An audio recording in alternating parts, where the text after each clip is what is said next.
Well, I've been travelling with the actress Angelina Jolie in her other role as UN Special Envoy for Refugees. And she's come here to East Africa with the Foreign Secretary, William Hague, to try and galvanise governments around the world to tackle war zone rape.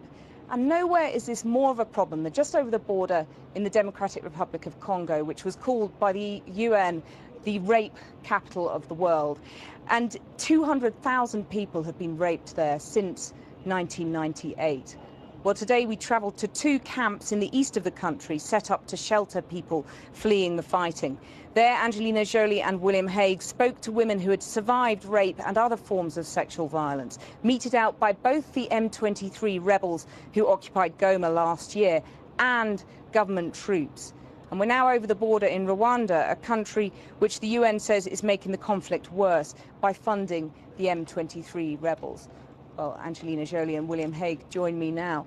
Angelina Jolie first. The camps we went to today, the women described there how they feared that if they went out that they would get raped. Some of them had been raped when they went out to collect firewood and food and so on. And I spoke to one woman who had been raped in the camp. The international community is really failing these women, isn't it? Yes, it's been failing these women for a very long time.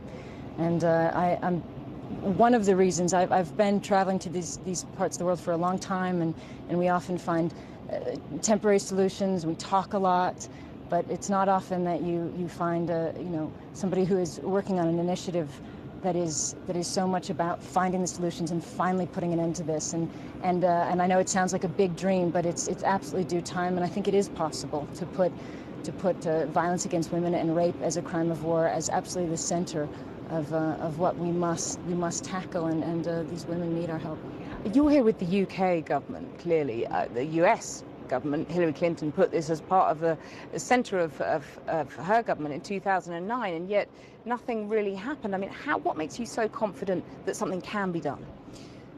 Well, I think often people approach these situations with, looking at it in one way or the other, one angle or the other, and this is a very comprehensive approach of supporting the victims, working with all of the local NGOs and UN organizations and anybody on the ground, local governments, to help these women, but above all, to help to collect evidence and to really try to bring these situations and these, for example, what is happening in Syria. We want in the years to come, we want there to be evidence that is from what is happening right now to be brought to the trial, and to see prosecutions. And we won't have that unless we're collecting the evidence today. So this is being done, and there are many new things being done for a very comprehensive approach. William Hague, there was a glimmer of hope in recent days, wasn't there, when the M23 leader, Bosco Ntaganda, handed himself over to the US Embassy here in Rwanda. You've just been speaking to the Rwandan president. Have you managed to extract any promises about bringing the other M23 commanders to justice?